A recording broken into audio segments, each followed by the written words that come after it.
방송대, 사이버대, 학점은행제 대표적인 온라인 학위 취득 방법이죠. 그런데 똑같은 온라인 학위 과정이라 해도 여러분에게 각각 맞는 과정이 다른 거 알고 계실까요? 이런 부분도 체크하지 않고 무작정 인터넷 검색해서 세 가지 중 아무거나 선택했다가 시간 낭비, 돈 낭비 하시는 분들 정말 많습니다. 그래서 오늘 이 영상을 준비했습니다. 오늘은 방송대, 사이버대, 학점은행제 이 세 가지가 도대체 뭐가 다른 건지, 그리고 각 과정의 장점과 단점, 추천, 비추천 대상까지 제가 전부 알려드릴게요. 영상 끝까지 보셔서 여러분들의 시간, 돈 모두 아끼셨으면 좋겠습니다. 첫 번째로 방송대, 풀네임은 방송통신대학교입니다. 4년제 대학이고 3월, 9월에만 입학 또는 편입이 가능합니다. 대학교 졸업장이 필요하다기보다는 전공에 대한 공부를 더 깊게 하고 싶은 학생들이 늘어나고 있죠. 방송대의 장점을 하나씩 살펴보겠습니다. 첫 번째는 바로 등록금입니다. 교재를 포함해도 한 학기에 50만원대로 일반 4년제 대학에 비해 학비 부담이 정말 적은 편이죠. 두 번째로 방송대는 원격 강의 노하우가 50년 넘게 쌓였습니다. 방송대 총장 인터뷰에 따르면 외부 전문가들까지 초빙해 강의 콘텐츠를 개발 중이고요. 세 번째로 대학원 과정도 있습니다. 2001년부터 4개 학과로 시작했어요. 현재는 19개 학과의 대학원 과정을 운영하고 있습니다. 지금은 석사 과정만 제공하지만 향후 박사 과정 개설도 계획하고 있습니다. 네 번째로 다양한 수단을 활용해 교수와 질의응답도 가능합니다. 공부에 뜻이 있는 분들에게는 큰 장점일 수 있어요. 마지막 장점은 영문 명칭에 내셔널이라는 단어가 들어가는데요. 이 부분이 왜 장점인지 궁금하실 거예요. 실제로 유학, 이민, 해외 취업 시 내셔널이라는 단어가 들어간다면 외국에서 국립대학교로 여기기 때문에 가산점이 될 수도 있습니다. 그럼 방송대의 단점은 어떻게 될까요? 시험은 오프라인으로 진행되기 때문에 시간이 유연하지 않은 분들에게는 부담이 될 수 있어요. 두 번째로 중간고사, 기말고사의 난이도가 어렵습니다. 일정 점수를 받지 못한다면 수료도 못하고요. 생각보다 난이도가 높아서 중도에 포기하는 학생들도 적지 않습니다. 마지막 단점은 졸업 시기가 되면 논문을 써야 하는데 이 논문 쓰는 게 상당히 어렵습니다. 단순 학위 취득만이 목적인 분들에게는 굳이인 선택이 될 겁니다. 다음으로 방송대 추천 대상, 비추천 대상에 대해 말씀드리자면 첫 번째로 학과 커리큘럼 구성이 잘 되어 있다 보니 공부 의지가 강하신 분들에게는 추천드립니다. 두 번째로 유학, 이민, 해외 취업을 고려하시는 분들에게도 추천드립니다. 반면 비추천 대상의 경우는요, 단순 학위 취득만이 목적인 분들은 추천드리지 않습니다. 앞서 말씀드렸듯이 시험 난이도, 졸업 시 논문과 같이 어려운 부분이 많기 때문이죠. 다음으로 사이버대입니다. 사이버대는 기존의 일반 사립대에서 만든 원격 대학입니다. 주로 직장인이나 만학도 분들이 많이 다니고 있어요. 방송대와 마찬가지로 4년제 대학이며 3월, 9월에만 입학 또는 편입이 가능합니다. 사이버대의 장점을 하나씩 알아보겠습니다. 첫 번째로 전공이 다양합니다. 뷰티학과, 피아노, 성악 등 이것도 온라인으로 가능하다고 싶은 전공도 있습니다. 두 번째로 사이버 대학들은 본교 안에 캠퍼스가 위치한 경우가 많습니다. 그래서 대학교 내 일부 시설 이용이나 행사 참여가 가능합니다. 세 번째로 세종사이버대, 한양사이버대처럼 대학원과 연계되어 있는 학교도 있습니다. 이런 경우 한 대학에서 학사, 석사 과정을 모두 취득하는 것도 가능합니다. 그럼 사이버 대학의 단점은 어떻게 될까요? 가장 큰 단점은 등록금입니다. 연 평균 200에서 300만원으로 온라인 학위 취득 과정 중 가장 비쌉니다. 두 번째로 방송대와 마찬가지로 100% 온라인은 아닙니다. 오프라인 출석을 해야 할 때도 있습니다. 세 번째로 시험 난이도가 그렇게 쉬운 편은 아닙니다. 실제로 성적 때문에 학업을 중단하는 경우도 있고요. 최근에는 사이버대 내에서 부정행위가 있었습니다. 그래서 난이도를 더 상향시킨다는 이야기도 나오고 있죠. 다음으로 사이버대 추천 대상, 비추천 대상에 말씀드리자면 실무 능력을 키우고 싶으신 분들에게는 좋은 선택이 될 수 있습니다. 그리고 IT 전공을 희망하시는 분들에게도 추천드립니다. 데이터 사이언스, AI, 디지털 마케팅의 전공도 있어 사이버대에서 배우고 특수대학원을 진학하는 분들도 있거든요. 반면 비추천 대상의 경우는요, 빠르게 학위 취득을 원하시는 분들에게는 방송대와 마찬가지로 추천드리지 않습니다. 정규 학사 과정을 따라가면 최소 4년이 걸리거든요. 그리고 학벌 세탁을 생각하시는 분들에게도 추천드리지 않습니다. 고려 사이버대를 졸업한다고 해서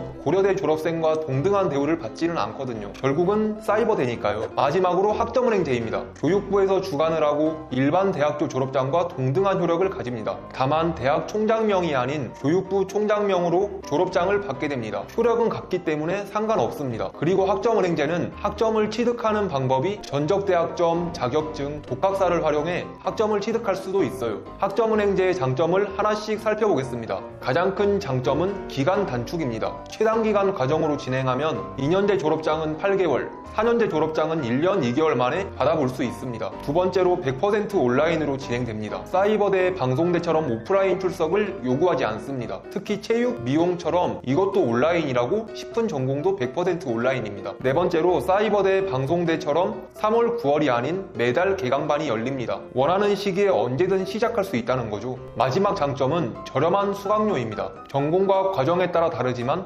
사이버대 한 학기 비용의 절반 수준입니다. 그럼 학점은행제의 단점은 어떻게 될까요? 첫 번째로 제도가 굉장히 복잡합니다. 국가평생교육진흥원 홈페이지에 전반적인 정보가 모두 기재되어 있습니다. 사진만 봐도 너무 복잡하죠. 학점은행제 관계자가 아니라면 아무리 읽어봐도 어려움을 느낄 수 있습니다. 그렇다 보니 교육원 소속의 플래너와 함께 진행하게 되죠. 거기다 플래너를 선택하시는 것도 골치 아픕니다. 학점은행제 조금만 찾아보면 플래너 사기, 피해 사례 등 안 좋은 이야기 많이 접하셨을 겁니다. 그렇다 보니 능력이 있는 플래너를 찾는 것도 시간을 투자해야 됩니다. 마지막으로 나에게 맞는 교육원을 알아보는 것도 쉽지 않습니다. 인터넷에 학점은행제를 검색해보면 국가평생교육진흥원 사이트 빼고 모두 광고입니다. 맨 위에 있다고 좋은 점 아니라는 거 명심해주세요. 다음으로 학점은행제 추천대상, 비추천대상에 대해 말씀드리자면 첫 번째로 많은 시간을 투자하지 않고 학위를 취득하고 싶은 분들입니다. 실제로 산업기사 응시 자격은 4개월, 기사 응시 자격은 8개월 만에 끝낼 수 있습니다. 두 번째는 편입 지원 자격을 갖추려는 학생분들입니다. 편입을 하기 위해 필요한 공부 시간을 비교적 가장 많이 확보할 수 있습니다. 마지막으로 단순히 졸업장이 필요한 분들에게는 가장 유리한 선택지일 겁니다. 반면 비추천 대상의 경우는요, 체계적이고 퀄리티 높은 강의를 원하는 분들에게는 추천드리지 않습니다. 학문에 대한 공부를 깊이 있게 하고 싶은 분들에게는 불리한 선택지가 될 수 있습니다. 오늘은 방송대, 사이버대, 학점은행제의 장단점과 추천대상, 비추천대상을 알아봤습니다. 이 세 가지 과정이 학벌로서 가치가 있는지 궁금해하시는 분들도 많을 겁니다. 냉정하게 말씀드리자면 없습니다. 세 가지 다 일반 대학교 졸업장들과 동등한 학력을 가지게 되는 것 뿐입니다. 여러분들에게 맞는 선택지를 찾으실 수 있도록 항상 고민하고 있습니다. 이 영상을 보고도 내 상황에서 뭐가 맞는 선택인지 모르겠다 하시는 분들은 아래 링크를 통해 문의 주시면 무료 상담 도와드리겠습니다. 감사합니다. 학점익히 도건 멘토였습니다.